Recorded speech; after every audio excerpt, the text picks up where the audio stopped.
كان مخفي تحت الأرض، يعتبر من عجائب الدنيا في العصور الوسطى. فين السلم ده؟ تعالوا نطلع نشوف في ايه جوه. اعتقد ممنوع اللي انا بعمله ده. وصلت كوم الشقافة اللي جواها كاتاكومب أو سراديب الموتى. تذكرة الدخول 30 جنيه و10 للطلبة، ودخول العربية ب10 جنيه بس. اعملوا حسابكم في فيزا لأن هم مش بيقبلوا كاش، والأسهل بقى احجزوا أونلاين. بجد الحاجة اللي تحزن هنا إن كل الناس اللي عمالة أقابلها هنا أجانب، مفيش ولا مصريين. طب ليه يا جماعة؟ يعني زوروا آثار بلدكم. دي مقبرة تيجران. تعالوا نخش جوه نشوف فيه ايه.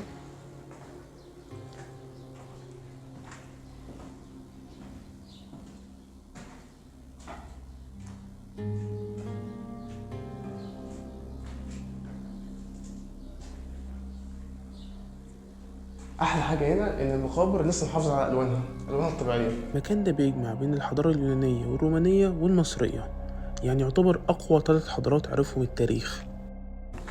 هننزل بقى السلام دي كلها كده عشان نوصل لحد تحت.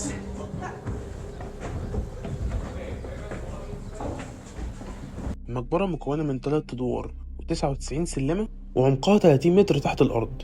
كده وصلنا لحد تحت. تعالوا اوريكم ايه.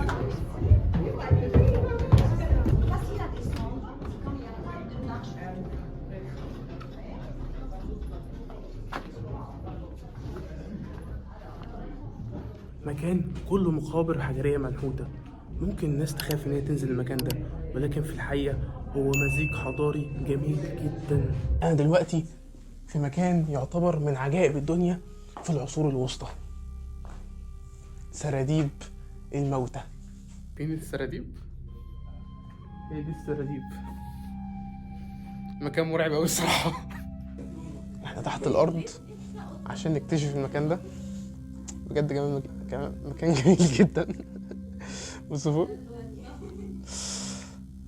بس ارجع تاني.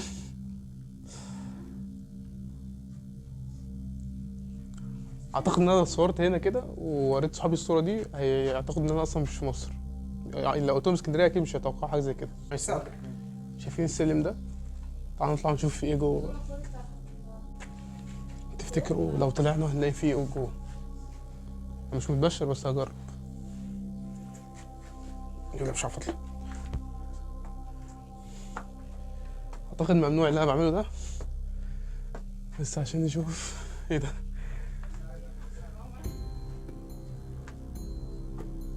هو تقريبا ده اخره اصلا، بس المهم ان احنا وصلنا. اخره طالع مقفول للاسف. يلا ننزل تاني. كل ما اخش في حته الاقي سراديب. هو مكان كله سراديب اصلا، بس ايه اللي يتوه هنا ربنا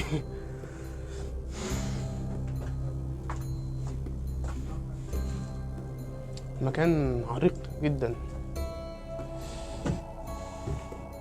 حاجه تحزن قوي ان المكان زي ده محدش يكون يعرفه غير اجانب وبعض مصريين قليلين جدا. انا سالت كذا واحد اسكندراني عن المكان ده من سنتين، كنت عايز اجي هنا او اكتر تقريبا، وكل ما اسالهم سراديب موتى يقول لي ايه سراديب الموتى دي. بس في الاخر لقيته ورحت السنه اللي فاتت، بس قلت السنه دي برضه اروح تاني بما اني عايز اعمل فيديو عنه يعني وكده.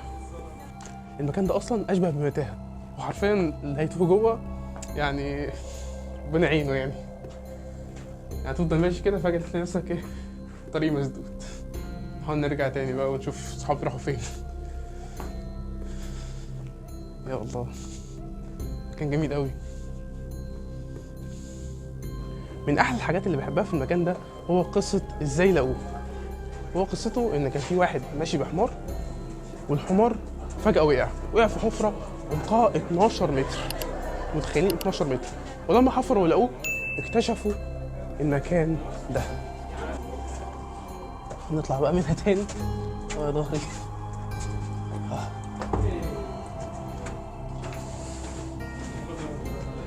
عايز ايه؟ بص فوق.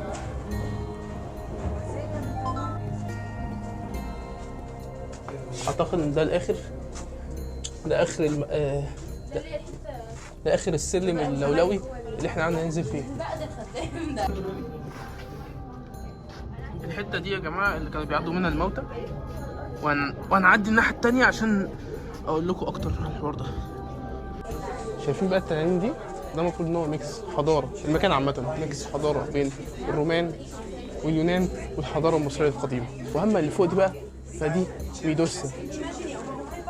ميدوسا الاسطوره المرعبه بتاعت اللي لو حد بص في وشها يتحجر مكانه.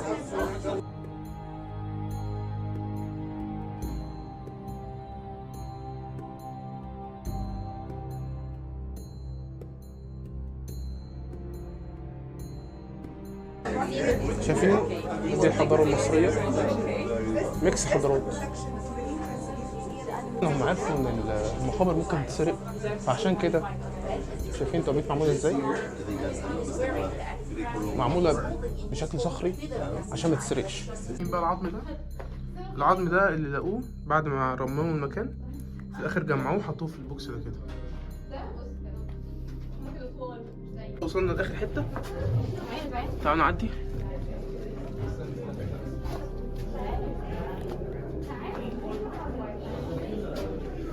وصلنا للقاع.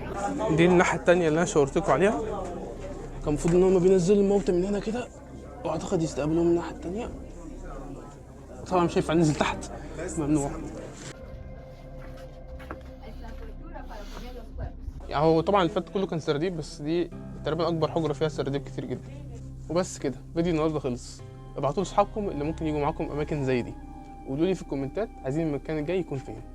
كان معكم عبد الرحمن فتحي، واستنوني في فيديوهات تانية كتير عن السفر في مصر وبره مصر. سلام.